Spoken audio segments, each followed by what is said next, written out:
Tribuners dimanapun kalian berada, jumpa lagi di Ngobrol Persib bersama saya Reina Sumati yang akan membahas nih preview pertandingan pekan ke-15 Super League 2025-2026 antara Persib Bandung versus Bayangkara FC yang akan diselenggarakan di Stadion Gelora Bandung Lautan Api atau GBLA pada hari Minggu ini tanggal 21 Desember 2025 pukul 19.00 waktu Indonesia Barat. Nah, kalau udah ngoper tentunya saya nggak sendirian, di studio sudah hadir bersama saya ada Kang Opik. Kembali lagi. Selamat bertemu lagi. Selamat bertemu lagi di penghujung tahun ini. Persib Bandung punya 2 pertandingan lagi tahun ini. Dan terdekat adalah melawan Bayangkara FC. Tapi sebelum itu kita mungkin boleh sedikit aja bahas tentang pertandingan terakhir melawan Malut United ya, yang ternyata memang belum sesuai harapan. Kita melihat performa Persib Bandung yang tidak seperti biasanya. Harus kita akui Malut United memang lebih unggul dari berbagai aspek gitu ya. Penyerangan, pertahanan, lini tengah juga gitu. Nah, bagaimana Kang Opik menanggapi kekalahan kemarin? Kalau saya lihat memang dari awal pertandingan gitu, dari babak pertama itu Persib udah kalah ngegas gitu ya. Kalah ngegas dari Malut. Memang Malut staminanya lebih oke. Persib kelihatan mereka kelelahan setelah terakhir mungkin main lawan Bangkok ya, main mati-matian supaya bisa lolos ke 16 besar. Kemudian ketika lawan Malut ya kelihatan diajak lari kalah, duel juga sering kalah. Jadi memang Malut lebih unggul di laga itu ya, lebih unggul. Mereka juga lebih banyak menciptakan peluang, sementara Persib agak jarang lah menciptakan peluang. Dan ketika keseringan diserang, akhirnya bobol juga gitu pertandingan Persib. Apalagi ada beberapa blunder, terutama gol Ciro Alves ketika ada blunder di lini belakang ya. Akhirnya bisa menciptakan gol kedua Malut United gitu. Ya, jadi memang memang pantas kalah lah gitu ya. Kata Waji Umo juga maklum lah kalah.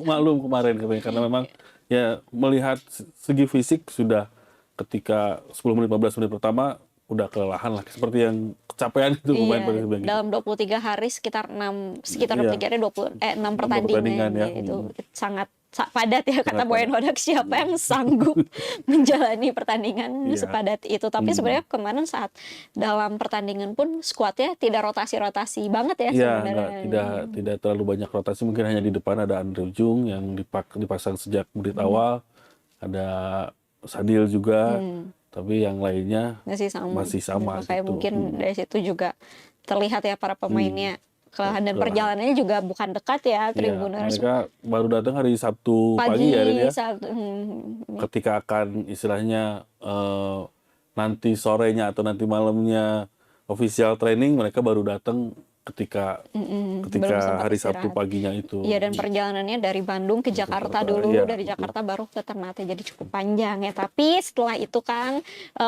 para pemain mendapatkan libur ya, istirahat sekitar 3 hari kemarin. Dan saya sih kalau nge-stalk medsos mereka ada banyak yang liburan ya, sempat liburan singkat. Menghabiskan waktu bersama keluarga atau kerabat ya. Semoga menjadi asupan yang baik lah ya buat para pemain, karena ya stres juga ya dalam menjalani laga padat, fokus harus tetap terjaga. Dan mudah-mudahan setelah liburan singkat kemarin stamina pemain para kembali lagi dan juga memiliki semangat baru lagi untuk menghadapi laga pekan ke-15 ini melawan Bayangkara. Nah, lawan Bayangkara FC ini tentunya berbeda ya dengan musim lalu. Dengan Bayangkara lumayan bebenah juga ya musim ini dengan merekrut pelatih baru. Ada mantan pelatih Persebaya ya, ada Paul Munster dan juga ada Lizino Pasos juga di jajaran pelatih kiper mantan pelatih kiper Persib Bandung. Dan secara head to head ini Persib Bandung di Liga sudah sekitar 14 kali pertemuan ya. Dan seimbang sebenarnya kalau lihat catatan dari Transfer Market, itu ada 5 kali menang, 5 kali kalah, dan juga 4 kali imbang ya antara Persib Bandung dan Persebaya. Dan saat ini posisinya Persib Bandung tetap berada di posisi ketiga ya. Kemarin kalau menang bisa menyalip ke posisi kedua, tapi belum rezekinya memang. Jadi tetap di posisi ketiga dengan 28 poin, sedangkan Bayangkara FC ada di posisi ke-7 ya dengan 19 poin. Nah, seperti apa nih Kang Opik melihat, memantau pertandingan Persebaya pada musim ini dengan asuhan pelatih baru? Ya, Persebaya memang mereka baru naik lagi ya ke Super League di musim ini. Mereka berbenah dan cukup stabil gitu ya performanya di musim ini. Cuman memang untuk bisa naik ke papan atas masih perlu perjuangan keras. Karena mereka kan pernah juara tahun 2018 eh, ketika zaman Evan Dimas lagi jaya-jayanya, tapi ya untuk bisa menyamai prestasi itu ya perlu kerja keras, perlu pemain-pemain yang juga istilahnya Top. kualitasnya top lah gitu ya. Kalau sekarang saya lihat mereka kadang bisa menang tapi juga kadang kalah gitu. Jadi memang belum stabil, belum konsisten permainannya. Wolfenster memang pelatih yang top, cuman mungkin untuk bisa ke level papan atas, Wolfenster harus lebih bekerja keras lagi nih, meramu strategi dan mendatangkan pemain-pemain yang dibutuhkan untuk bisa naik ke papan atas. Sebagai yang baru comeback nih ke divisi utama ya, ke Liga 1, ke Super League yang sekarang, bagaimana, apakah posisi sekarang berarti udah pertengahan, udah mau akhir putaran pertama, berada di posisi ke-7, apakah sesuatu yang terbilang oke aja atau sebenarnya bisa lebih baik? Kalau ngelihat tim-tim yang lain yang sama-sama promosi mungkin ini bisa dibilang oke gitu ya. Dibilang oke karena mereka sudah ada di papan tengah dan kalau saya ngelihat sih nggak akan mungkin degradasi lah gitu musim ini ya. Cuman kalau memang ada target lain dari manajemen untuk bisa lebih naik lagi posisinya, lebih naik peringkatnya, memang harus ada perubahan signifikan lah di klub. Mereka harus mendatangkan pemain-pemain yang memang bisa membawa penampilan Bayangkara lebih stabil lagi setiap pertandingannya. Oke, dan tim promosi lainnya yang juga tampil cukup impresif ya, PSIM ya, PSIM karena ya betul. beberapa awal-awal musim mereka bahkan bersaing Iya, dengan Persibia di papan di atas papan duluan mereka. Sekarang juga mereka kan ada di posisi 5 atau 6 gitu ya. 6 ya, 6 setelah Malut posisi 6. United. Itu kan memang ya PSIM juga didukung oleh manajemen yang bagus, pelatihnya juga oke, jadi memang pantas lah mereka ada di papan atas sekarang. Oke, nah seperti apa sih kekuatan yang dimiliki kedua tim Persib Bandung dan Bayangkara FC ini khususnya menjelang pertandingan pekan ke-15? Untuk Persib Bandung kekuatannya memang ada di skuad yang cukup dalam ya Rena, cuma mungkin memang kemarin bukan rezekinya aja ketika lawan Malut. Ya pemain-pemain, rotasi pemainnya tidak berjalan dengan baik karena memang kata Hai juga cuaca di sana cukup panas ya. Ketika main juga Sore-sore ya. sore-sore Dan udah kita bisa lihat di televisi pun mataharinya begitu terik ya. terik ya. Jadi memang kalau Persib sejauh ini kedalaman skuadnya cukup bagus. Mereka juga punya pemain-pemain yang bisa mencetak gol ketika Ramon Tanque tidak bisa mencetak gol di awal-awal. Ada Ujung, ada William Barros juga yang rajin mencetak gol. Terus pemain belakangnya juga bisa mencetak gol. Barba beberapa kali mencetak gol. Terus dari lini tengahnya juga ada beberapa pemain yang rajin mencetak gol seperti Lucho ya, yang sudah mencetak 2 gol di Super League. Nah ini membuat Persib Bandung itu punya beberapa opsi untuk ketika kesulitan mencetak gol, ada pemain-pemain yang tidak hanya pemain depan tapi ada juga pemain di lini tengah dan lini belakang yang bisa mencetak gol. Kemudian ketika ada rotasi juga permainannya tidak terlalu berubah. Pojan Hodak bisa menerapkan strategi yang dia inginkan, mau main seperti apa, apakah defense dulu terus menyerang atau langsung pressing dari awal, itu bisa disesuaikan dengan tipe lawan yang dihadapi.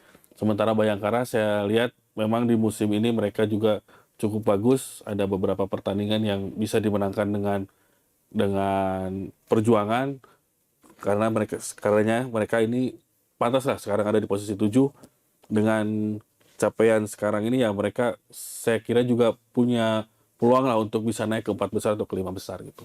Oke, apa yang harus diwaspadai Persib Bandung saat menghadapi Bayangkara FC nanti? Bayangkara saya lihat mereka punya ada beberapa mantan pemain Persib lah ya yang bisa membocorkan rahasia Persib seperti apa gitu.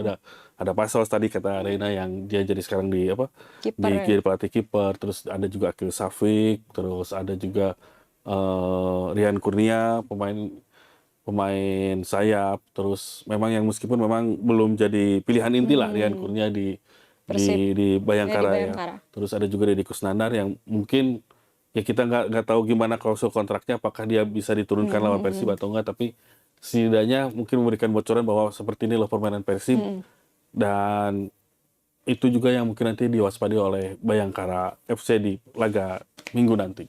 Oke, kalau pemain-pemain yang harus diwaspadai Persib kira-kira di mana nih titik-titik kalau kemarin kan lawan Malut pertahanan maju sekali ya ke depan sampai ke tengah, di lini tengah semua bertarungnya. Kalau melawan Bayangkara FC menurut analisis Kang Opik seperti apa? Ya sama seperti dengan lawan Malut, akan ada pertarungan yang sengit di lini tengah. Ya bagaimana caranya supaya bola itu nggak gampang masuk ke pertahanan. Kalau kemarin kan lawan Malut, kita kelihatan lah Maklok sama Tom Hai ini agak kecapean gitu ya menghadapi Yance Sayuri, menghadapi Ciro Alves, Tyron di babak kedua. Jadi ya memang ini lini tengah harus bisa benar-benar dikuasai oleh Persib supaya bola tidak gampang masuk ke daerah pertahanan ya. Karena kalau lini tengah bisa dimenangkan, saya kira permainan akan dikuasai oleh Persib. Mereka bisa menetralisir serangan dan juga bisa mengkreasikan serangan supaya bisa lebih bagus lah untuk bisa mencetak gol, supaya bisa buat peluang untuk bisa mencetak gol.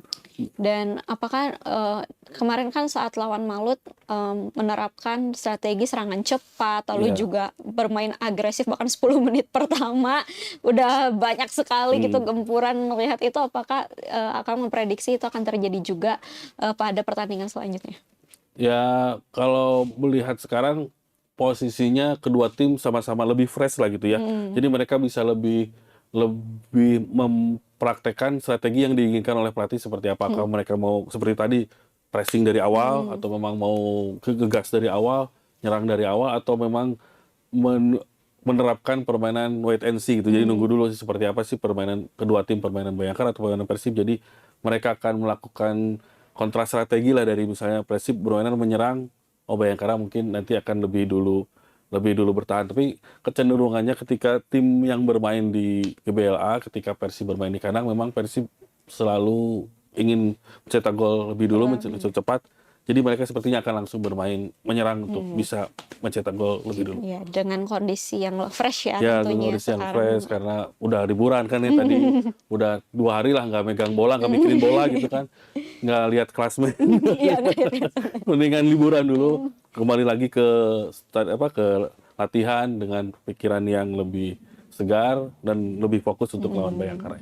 Ya, mudah-mudahan ya kita Ya, lihat nanti betul. seperti apa. Oke, waktunya kita menyusun prediksi susunan pemain Akang sih kalau saya enggak. Seperti apa nih? Ada pemain yang bisa dibilang comeback ya, Luciano Guarcocea ya, sebelumnya tidak bisa ikut, lalu juga Adam Alis kabarnya sudah lebih baik dan siap dimainkan. Lalu juga ada 2 timnas ya, ada Kakang dan Robi. Jadi seperti apa kalau Ada untungnya juga Indonesia nggak masuk final. jadi bisa kembali ya dua. Jadi bisa lebih cepat gitu ya.